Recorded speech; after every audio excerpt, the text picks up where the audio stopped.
Olá pessoal, tudo bem? Eu sou a Luana do canal Sora Me Ajuda e esse vídeo é sobre o livro do Desassossego, escrito sob o heterônimo de Bernardo Soares. Então fica comigo até o final desse vídeo e confere os outros vídeos também sobre Fernando Pessoa e cada um dos heterônimos que a gente tem aqui no canal. O Bernardo Soares, ele é um dos heterônimos menos conhecidos, se bem que Fernando Pessoa tem muitos em que a gente não conhece. Mas a gente conhece mais Ricardo Reis, Álvaro de Campos e Alberto Caeiro. E o Bernardo Soares, ele é o do livro do Desassossego, então desassossego mesmo, desassossego da alma. Eu diria que são mais flashes, insights, de fluxo de consciência, né? Onde ele não tem uma linha, um fio narrativo. Eu penso muito nas experimentações pedagógicas. Eu penso muito nas experimentações literárias da Clarice quando eu leio o livro do Desassossego. Eu selecionei alguns trechos, vocês vão entender um pouco melhor. Esses fragmentos foram escritos de 1913 a 1935, mais ou menos. São fragmentos, não são capítulos, né? Então, é um livro para se ler aos poucos, para se pensar, né? Se o Álvaro de Campos já mergulha na metafísica das coisas, este livro mais ainda. Então, eu vou ler um trechinho da biografia que ele mesmo coloca para ele.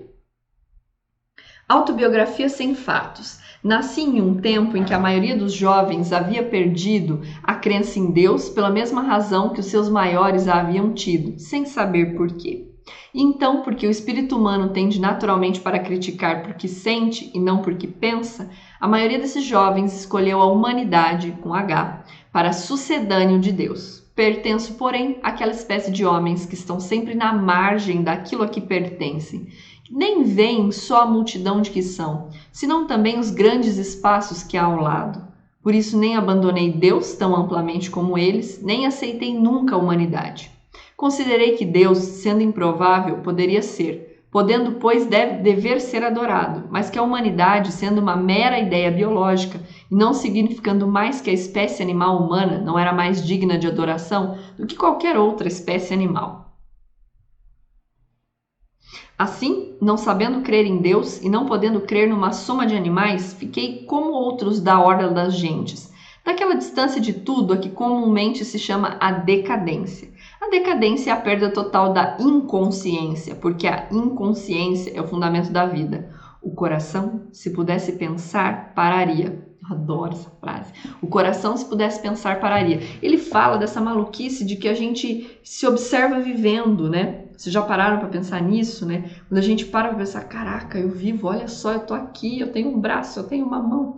E ele fala de que a inconsciência é a grande virtude na vida. Quando a gente tem consciência de que vive, a gente se perturba com tudo. Eu penso no livro Água Viva, da Clarice, que também são trechos quase que sem um fio narrativo, né? Consistente, assim, mas que são fluidezas,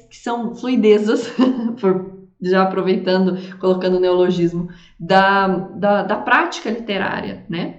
Pedi tão pouco à vida e esse mesmo pouco me negou. Uma réstia de parte do sol, um campo próximo, um bocado de sossego com um bocado de pão, o não me pesar muito o conhecer que existo, o não exigir nada dos outros, nem exigirem eles nada de mim. Isto mesmo me foi negado, como quem nega a esmola, não por falta de boa alma, mas para não ter que desabotoar o casaco. Como se a vida fosse... Tudo bem, eu só não te dou tudo isso porque eu tenho preguiça de fazer isso. Eu posso, mas não quero. Se vira. Então, olha só, um livro formado por trechos, né? Então, é importante mostrar que a estrutura dele é um pouco diferente. Então, não são capítulos. Litania. Nós nunca nos realizamos. Somos dois abismos. Um poço fitando o céu. Me lembra Ismalha, né? Quando Ismalha enlouqueceu, pôs-se na lua a sonhar. Viu uma lua no céu, viu uma lua no mar. Então, somos dois abismos, um poço fitando o céu. Saber que será má a obra que se não fará nunca. Pior, porém, será a que nunca se fizer. Aquela que se faz, ao menos, fica feita. Será pobre, mas existe. Como a planta mesquinha no vaso único da minha vizinha aleijada. Essa planta é a alegria dela. E também, por vezes, a minha.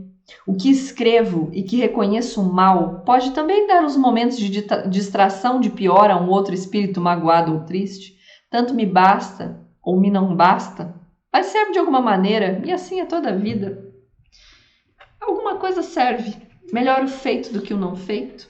Melhor o feito do que o perfeito. Então, alguma coisa vai servir. Haja deuses ou não, deles somos servos. Escrevo com uma estranha mágoa, servo de uma sufocação intelectual que me vem da perfeição da tarde.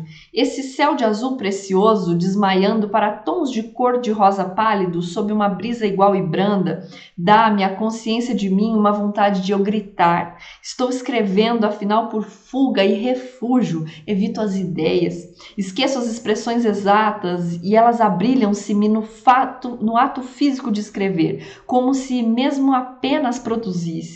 Do que pensei, do que só senti, sobrevive obscura uma vontade inútil de chorar. Você já sentiu assim, se percebendo? Se vendo gente? É assustador, é disso que ele fala nesse livro, né? Esse desassossego de existir, ainda mais profundo que Álvaro de Campos. Álvaro de Campos talvez tenha um tédio em cima disso, né? Uma melancolia em cima disso, e ele tem um desespero, uma vontade de gritar e de chorar. Um hálito de música ou de sonho, qualquer coisa que faça quase sentir, qualquer coisa que faça não pensar. Ao mesmo tempo, ele fala da vida comum, não só dessa vida psíquica super conturbada, né? O sócio capitalista aqui da firma, sempre doente em parte incerta, quis, não sei por que capricho de que intervalo de doença, ter um retrato do conjunto do pessoal do escritório. E assim, antes de ontem, alinhamos todos por indicação do fotógrafo Alegre, contra a barreira branca suja que divide com madeira frágil o escritório geral do gabinete do patrão Vasques. Ao centro, o mesmo Vasques. Nas duas alas, numa distribuição primeira definida, depois indefinida de categorias as outras alas humanas que aqui se reúnem em corpo todos os dias para pequenos fins, cujo último intuito só o segredo dos deuses conhece. Uma foto. A reunião para uma foto.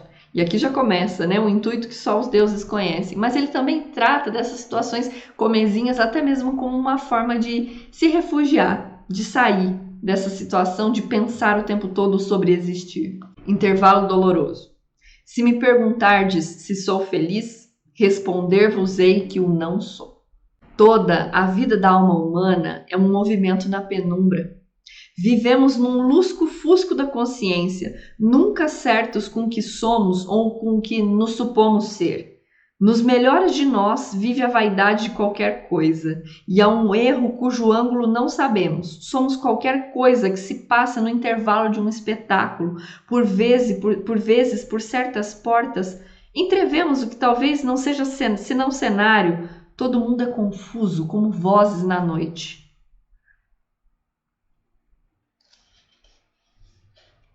Estas páginas em que registro com uma clareza que dura para elas, agora mesmo as relimo e me interrogo. Que é isto? E para que é isto?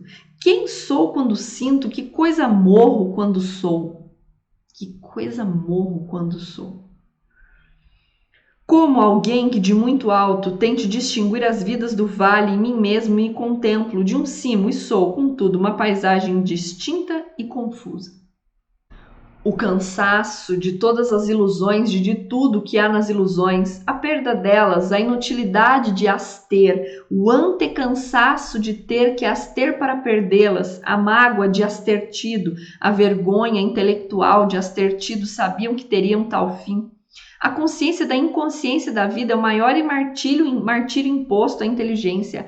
Há inteligências inconscientes, brilhos do espírito, correntes do entendimento, mistérios e filosofias, que têm o mesmo automatismo que os reflexos corpóreos, que a gestão que o fígado e os rins fazem de suas secreções, como se pensar fosse a mesma coisa que digerir um alimento, e não se ter consciência sobre o pensamento, sobre o existir pensante. Aquilo que creio produz em mim um sentimento profundo em que vivo da incongruência com os outros. É que a maioria pensa com a sensibilidade e eu sinto com o pensamento. Eu me sinto assim também. E eu sinto com o pensamento. Para o homem vulgar, sentir é viver e pensar é saber viver. Para mim, pensar é viver e sentir, não é mais que o alimento de pensar. Assim, organizar a nossa vida, que ela seja para os outros um mistério. Que quem melhor nos conheça apenas nos desconheça de mais perto que os outros. Eu assim talhei a minha vida, quase que sem pensar nisso, mas tanta arte instintiva pus em fazê-lo para que mim próprio me tornei um não de toda a clara e nítida individualidade minha. Toda literatura consiste num esforço para tornar a vida real. Como todos sabem, ainda quando agem sem saber, a vida é absolutamente irreal na sua realidade direta. Os campos, as cidades, as ideias são coisas absolutamente fictícias, filhas da nossa complexa sensação de nós mesmos. As crianças são muito literárias porque dizem como sentem e não como devem sentir quem sente, segurando outra pessoa. Absurdemos a vida, de leste a oeste. A vida é uma viagem experimental, feita involuntariamente. É uma viagem do espírito através da matéria, e como é o espírito que viaja, é nele que se vive. Há, por isso, almas contemplativas que têm vivido mais intensa, mais extensa, mais tumultuariamente do que outras que têm vivido externas. O resultado é tudo. O que se sentiu foi o que se viveu. Recolhe-se tão cansado de um sonho como se de um trabalho visível. Nunca se viveu tanto como quando se pensou muito. Em mim, o que há de primordial é o hábito e o jeito de sonhar. As circunstâncias da minha vida, desde criança sozinho e calmo, outras forças talvez amoldando-me de longe, por hereditariedades obscuras a seu sinistro corte, fizeram do meu espírito uma constante corrente de devaneios. Tudo que sou está nisto, e mesmo aquilo que em mim mais parece longe de destacar o sonhador, permanece sem escrúpulo a alma de quem só sonha, levado a ela o seu maior grau. As coisas são matérias para os meus sonhos, por isso aplico uma atenção distraidamente sobreatenta a certos detalhes do exterior. Então, o livro do Desassossego, ele é um livro para que a gente pense, reflita, mas também a gente se deixe levar por essa prosa poética do Fernando Pessoa sob o heterônimo de Bernardo Soares. E para a gente também se reconheça nisso, se reconheça nessas sensações estranhas da vida, né? De vez em quando, que nos distanciam do nosso lado caeiro, que nos distanciam do nosso lado Ricardo Reis também, e que mais nos aproximam do Álvaro de Campos e Fernando Pessoa também. Então, se esses trechos te tocaram, indica para um colega, deixa o seu like, se inscreve aqui no canal, ativa o sininho para você não perder nada e ficar sabendo de todos os vídeos. E você já sabe, se precisar de alguma coisa, é só chamar. Sora, me ajuda!